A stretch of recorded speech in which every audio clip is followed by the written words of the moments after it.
अगर आप इस स्टोरी अर्थात कहानी को फील करना चाहते हैं तो कृपया ईयरफोन और हेडफोन का यूज करें। चलिए शुरू करते हैं।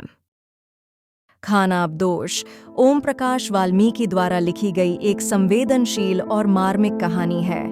इस कहानी में मेहनतकश मजदूरों के जीवन की कठिनाइयों को बेहद सजीव ढंग से चित्रित किया गया है। कहानी का केंद्र सुखिया और उसकी पत्नी मानो हैं। वे दोनों अपने गांव से यह सोचकर निकलते हैं कि शहर और ईंट भट्ठे पर मेहनत करके अपने लिए एक बेहतर जीवन बनाएंगे और एक पक्का घर तैयार कर पाएंगे। लेकिन वास्तविकता इसके बिल्कुल उलट निकलती है। ईंट भट्ठे पर पहुंचने के बाद उनका सामना गरीबी, शोषण और लाचारी से होता है। ठेकेदार उनकी मजदूरी का पूरा हक नहीं देते और उनका हर कदम मजबूरी की जंजीरों में बंधा रहता है।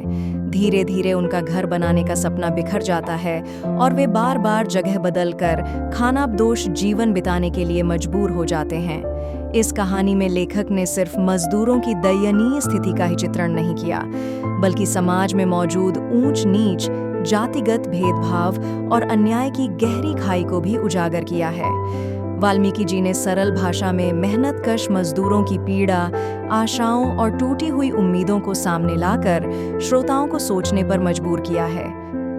सुखिया और मानो की यह यात्रा उम्मीदों से शुरू होकर कठिनाइयों से गुजरती है।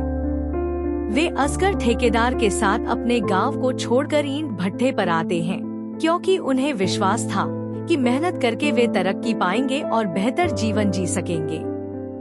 भट्ठे पर काम आसान नहीं था। पानी की निकासी का काम तो सबसे खतरनाक माना जाता था। ईंट पकाने के लिए उसमें कोयला, बुरादा, लकड़ी और गन्ने की बाली डालनी पड़ती थी। अगर थोड़ी सी चूक हो जाए तो जान भी जा सकती थी।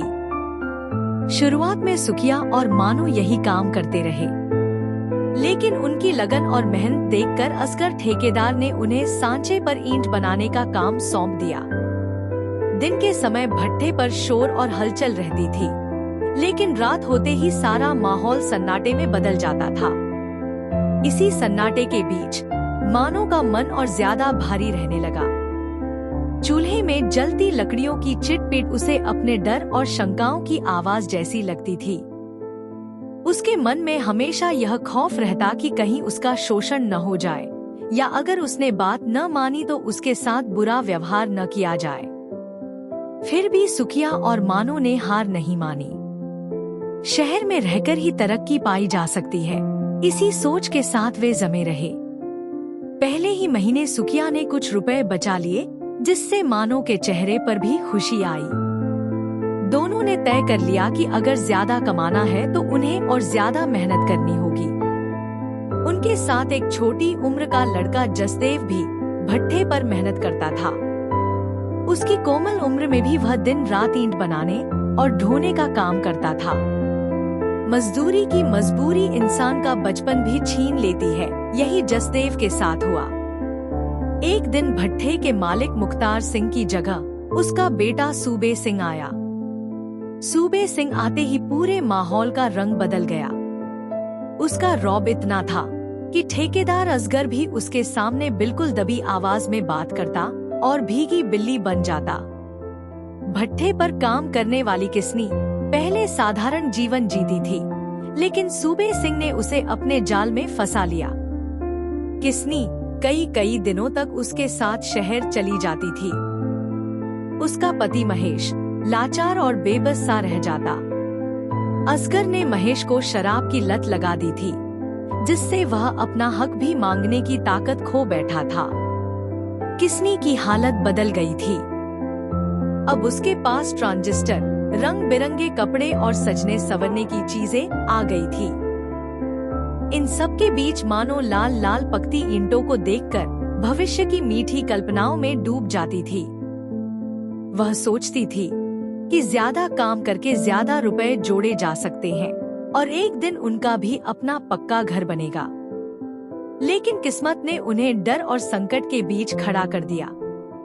एक दिन किस्नी बीमार हो गई तो सूबे सिंह ने ठेकेदार असगर से कहकर मानो को अपने दफ्तर में बुलवाया। जैसे ही यह खबर मिली, मानो और सुखिया का कलेजा कांप उठा। वे अच्छी तरह समझ गए कि सूबे सिंह की नीयत सही नहीं है। मानो इज्जत की जिंदगी जीना चाहती थी।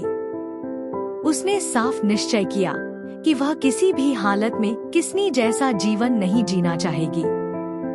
मानो और सुकिया की घबराहट देखकर जसदेव ने हिम्मत दिखाई।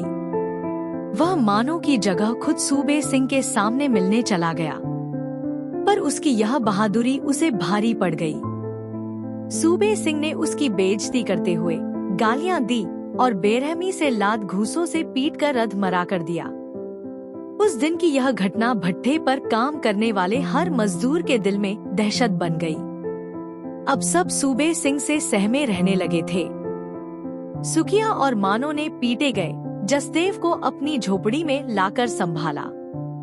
उसकी पीड़ा देखकर मानो का मन पसीज गया और वह उसे रोटियां बनाकर देने लगी। लेकिन जसदेव, जो जाति से ब्राह्मण था, उसने यह कहकर मानो की रोटी नहीं खाई कि वह उसकी बनाई रोटी नहीं खा सकता। असगर ठेकेदार ने भी उसे समझाया कि सुकिया और मानो के चक्कर में न पड़े। धीरे धीरे जसदेव का व्यवहार भी उनके प्रति बदलने लगा। इधर सूबे सिंह अपनी ताकत दिखाने लगा। उसने सुकिया से सांचा छीनकर जसदेव के हाथों में दे दिया और सुकिया को फिर से मोरी के खतरनाक काम पर लगा दिया। छोटी छोटी बातों पर उनकी मजदूरी काटी जाने लगी। मानो बहुत डरने लगी थी। वहीं जसदेव अब उस पर हुक्म चलाने लगा। एक दिन मानो ने बड़ी सावधानी से पाथी हुई ईंटों को आड़ी तिरछी जालीदार दीवार के रूप में खड़ा किया ताकि वे ठीक से सूख जाए। लेकिन अगले दिन सुबह जब वह जल्दी जल्दी काम पर पहुंची तो उसकी आंखों के सामने दिल तोड़ देने वाला दृश्य था। पहले दिन का सारा काम चौपट हो चुका था। ईंटें टूटकर बिखरी पड़ी थी। यह देखकर मानो जोर जोर से रोने लगी। उसकी चीख सुनकर मजदूर इकट्ठा हो गए और कुछ ही देर में सुकिया भी वहां पहुंच गया। टूटी हुई ईंटों को देखकर उसे भी कुछ समझ नहीं आया। लेकिन असगर ठेकेदार ने साफ कह दिया कि टूटी ईंटों की मजदूरी नहीं दी जाएगी। यह सुनकर सुकिया और मानो बिल्कुल टूट गए। उनके सपनों पर मानो भारी चोट पड़ी थी। मजबूरी का बोझ ढोते हुए दोनों ने तय किया कि अब यह जगह छोड़नी होगी। भट्ठा उनकी खानाबदोश जिंदगी का सिर्फ एक और पड़ाव था। टूटे हुए मन के साथ वे वहां से निकल पड़े, एक नए काम की तलाश में। मानो के दिल में उमंग थी कि शायद जसदेव उन्हें रोक लेगा, लेकिन जब वह मौन रहा तो उसका भरोसा भी चकनाचूर हो गया। उसकी आंखों में टूटी उम्मीदों के कांच चुभने लगे। अब सुकिया और मानो बेबस यात्री की तरह दिशाहीन सफर पर निकल पड़े। अगर आपको वीडियो अर्थार्थ कहानी को सुनने में फील आई हो तो वीडियो को लाइक और चैनल को सब्सक्राइब करें। मिलते हैं अगले वीडियो में किसी अगले कहानी के साथ। तब तक के लिए प्रणाम।